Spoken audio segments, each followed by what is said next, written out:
सादर प्रणाम मित्रों। मैं मेनका सिंह आप सभी के सामने अपना विचार साझा करने आई हूँ। विगत दिनों हमारे ब्लॉक मार्टिनगंज के ब्लॉक प्रमुख आदरणीय यशवंत शर्मा जी के ऊपर कायराना हमला हुआ। मैं व्यक्तिगत रूप से बहुत दुखी हूँ इस बात से। समाज में ऐसा कृत्य नहीं होना चाहिए। मैं प्रमुख जी के जल्दी स्वस्थ होने की कामना करती हूँ और मेरी संवेदनाएं प्रमुख जी के साथ और उनके परिवार के साथ है। और मैं व्यक्तिगत रूप से चाहती हूँ कि इस घटना में शीघ्र जांच हो और जिसे भी दोषी पाया जाए उसे कठोर दंडात्मक कार्रवाई उसके ऊपर की जाए, क्योंकि किसी भी तरह से इस तरह का अपराध इस समाज में क्षम्य नहीं है। वो अपराध चाहे जो भी किया हो, जांच निष्पक्ष होनी चाहिए और जांच के बाद जो भी रिजल्ट आए वो समाज के सामने आना चाहिए। आप सभी को ज्ञात है कि इस समस्त प्रकरण में जिसको दोषी बनाया गया है, जिसके ऊपर मुकदमा दर्ज कराया गया है, वो हमारे बड़े भैया और सुरहन के पूर्व जिला पंचायत सदस्य प्रतिनिधि आदरणीय सचिन सिंह जी हैं। दूसरा नाम पूर्व प्रत्याशी नगर पंचायत मार्टिनगंज आदरणीय राणा प्रताप सिंह जी का है और तीसरा नाम अपने मंडल मार्टिनगंज के मंडल उपाध्यक्ष दिनेश सिंह जी का है।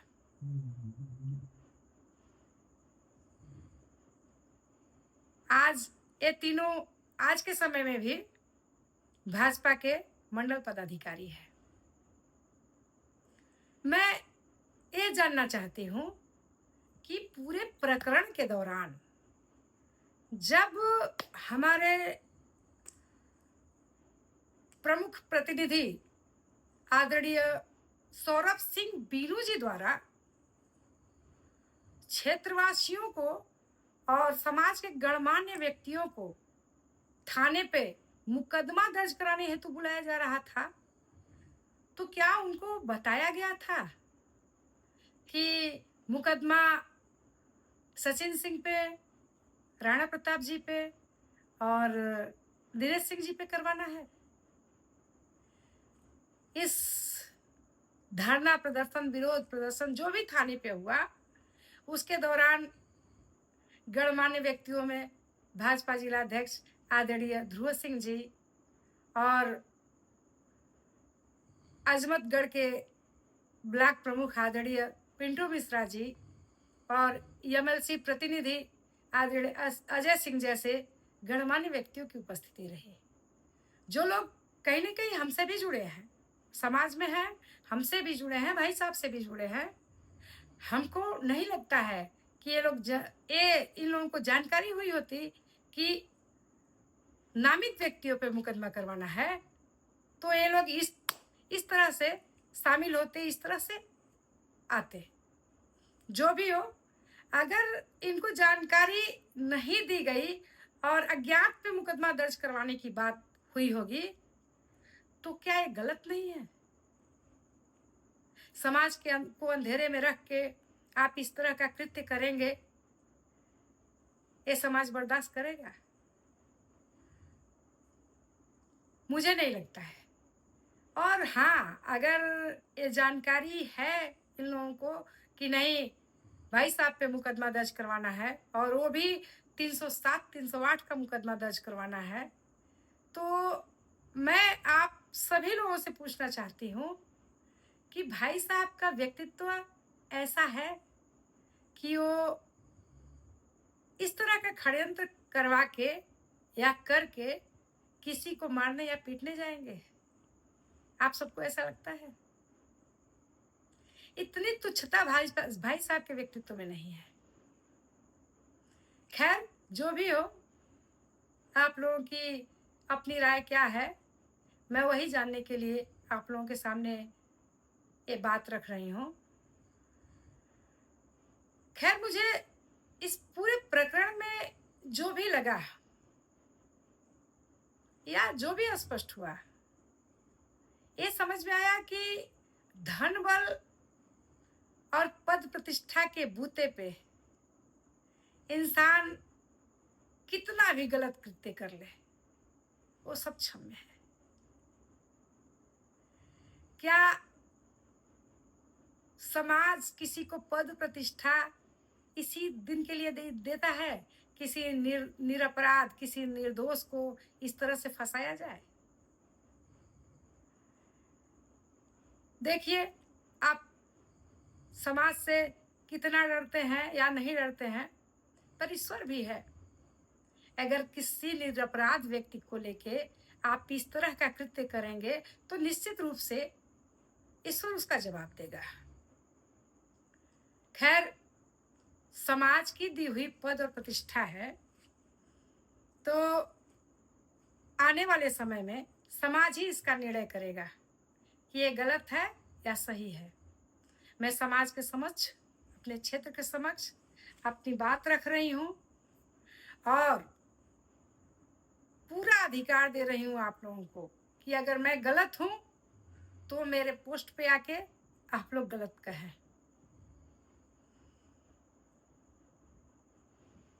मैं इस समय स्वयं शारीरिक अस्वस्थता से जूझ रही हूँ और आज इस जटिल समय में, इसको जटिल ही कह सकते हैं, परिवार में बड़े भाई पे अगर 307(8) का बिना मतलब के मुकदमा दर्ज हो रहा हो तो समय जटिल ही कहा जाता है। ऐसे समय में मैं अपने परिवार, अपने समाज, अपने लोगों के साथ खड़ी नहीं हो पा रही हूँ। मैं इस व्यथा को आप लोगों से कैसे कहूँ? इस शारीरिक अक्षमता का जो दंश है वो मुझे अंदर ही अंदर तोड़ रहा है। मैं सोशल मीडिया के माध्यम से आप सभी के सामने आ रही हूँ और मैं आप सबके विचार को कुछ बिंदुओं पे आमंत्रित करती हूँ। अगर आप लोगों को लगे कि मैं सही हूँ तो मेरा सहयोग जरूर करिएगा। मैं बस पूछना चाहती हूँ आप सभी से कि जो ब्लैक प्रमुख प्रतिनिधि द्वारा राजनीतिक वैमनस्यतावश एक कृत्य किया जा रहा है, क्या उससे एक स्वस्थ समाज का निर्माण होगा? क्या इससे समाज में समाज मजबूत होगा, कलुष रहित होगा? मुझे नहीं लगता है। इससे सिर्फ इतना होगा कि समाज में धन बल और बाहुबल को बढ़ावा मिलेगा और धन बल और बाहुबल के बल पर, अपनी पद प्रतिष्ठा के बल पर किसी भी निरपराध को किसी भी मामले में कभी भी फंसाया जा सकता है। आज मैं हूं, मेरा परिवार, कल आप हो सकते हैं, आपका परिवार हो सकता है, आपके स्वजन हो सकते हैं। तो क्या समाज को इस तरह के कृत्यों का मुखर विरोध नहीं करना चाहिए? समाज को स्वयं आगे नहीं आना चाहिए? समाज को इसकी भर्त्सना नहीं करनी चाहिए? समाज में इस तरह के अगर कृत्यों का अगर विरोध नहीं हुआ तो आज हमारी बारी है और कल आपकी बारी। मैं समाज के लिए सदैव सुख और शांति की उपासक रही हूँ। मेरे लिए समाज का प्रत्येक व्यक्ति हमेशा ईश्वर तुल्य रहा है और मैं उसकी सेवा में निरंतर अपना जीवन देती रही हूँ। आप लोगों को याद होगा, अपने ही गांव सुरहन में कुछ साल पहले एक घटना घटी थी। उसमें दो बालकों की जघन्य हत्या हुई थी। जब पहले बालक की हत्या हुई, जो हमारे आदरणीय राघव भैया का पुत्र था, उस समय ही मैंने उस बालक को देखने के बाद बोल दिया कि भैया ये हत्या है। पर पता नहीं किस दबाव में, किस वजह से उस समय उस बालक का पोस्टमार्टम नहीं हुआ। बालक को मिट्टी में दफना दिया गया। उसके ठीक 21वें दिन दूसरे बच्चे की हत्या होती है, आप सभी को याद होगा। और दूसरे बच्चे की जब हत्या होती है तो मैं जौनपुर में थी और जौनपुर से भाग के जाती हूँ और सीओ साहब से उस बॉडी को नहीं ले जाने की जिद करती हूँ।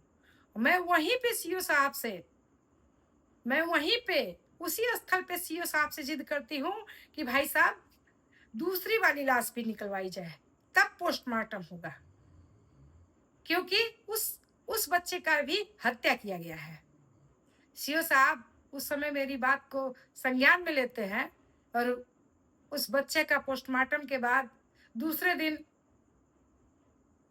दूसरे बच्चे का भी पोस्टमार्टम करवाने के लिए उसकी लाश को, उसके विक्षिप्त शव को मिट्टी से खोदवा के निकलवाया जाता है। और उस पूरे घटनाक्रम में समाज में इस तरह का भय व्याप्त होता है कि माताएं अपने बालकों को अपने मायके भेजना चालू कर देती हैं, विद्यालय नहीं भेजती हैं। इस तरह का कपकपाहट समाज में व्याप्त हो गया था। लेकिन मैं सड़क पे उतरी हूँ, कम से कम 1000 महिलाओं की संख्या में सड़क पे उतरी हूँ उन बच्चों को न्याय दिलाने के लिए। तब जाके गिरफ्तारी होती है और अपराधी को जेल होता है। मुझे बताने की जरूरत नहीं है कि सुरहन में जब भी संकट आता है या किसी भी प्रकार की समस्या आती है तो आपकी ये बहू सामने खड़ी होकर डट के उसका सामना करती है। आज मैं अपने परिवार की समस्या में, आज अपने परिवार पे आए संकट के समक्ष नहीं खड़ी हो पा रही हूँ, क्योंकि मैं अपने घुटने के ऑपरेशन से बिस्तर पे पड़ी हूँ। मुझे डॉक्टर नहीं उठने का निर्देश दिया है, पर मैं कभी भी अपने सुरहन को इस तरह की आग में जलते हुए नहीं देखना चाहती हूँ। आज ये सब जो चल रहा है ना, इसका परिणाम क्या होगा जानते हैं आप लोग? इसका परिणाम ये होगा कि एक दिन हमारा समाज विरोध और वैमनस्यता की आग में जल उठेगा। आज तो एफआईआर झूठी हुई है, हो सकता है कल कोई और अनहोनी हो और सही में एफआईआर करना पड़े, क्योंकि जिसके ऊपर झूठी एफआईआर हो सकती है उसके अंदर भी तो एक क्रोध होगी, एक अंदर उसके एक आग जल रही होगी कि हमको गलत क्यों फंसाया जा रहा है। तो आप सभी से पूछना चाहती हूँ कि क्या इसी तरह का समाज आप चाहते हैं, जिसमें किसी के साथ कुछ भी किया जाए और कोई विरोध न करे? नहीं मित्रों, इस तरह के समाज से सिर्फ समाज का नुकसान होता है। आप लोग इस वैमनस्यता, इस सब सामाजिक दुर्भावना के खिलाफ डट के खड़े हों और इसका पुरजोर विरोध करें, ताकि आने वाले समय में हम अपने गांव, क्षेत्र, समाज को एक अच्छा कल दे सके, एक अच्छा भविष्य दे सके।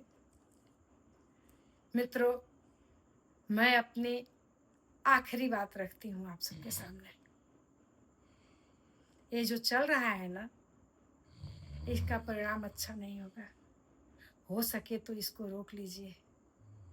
आप सभी मिलकर प्रयास करेंगे तो ऐसी घटनाएं, ऐसी वैमनस्यतापूर्ण भावनाओं पे रोक लग सकती है। और आप सभी के प्रयास के लिए आप सभी को मैं अपनी इस वीडियो वाले पोस्ट पे आमंत्रित करती हूँ। मेरी बातें सही लगे तो मित्रों इस पे अपने विचार व्यक्त करें, इसको शेयर करें और ज़्यादा से ज़्यादा लोगों तक मेरी बात पहुँचाएं।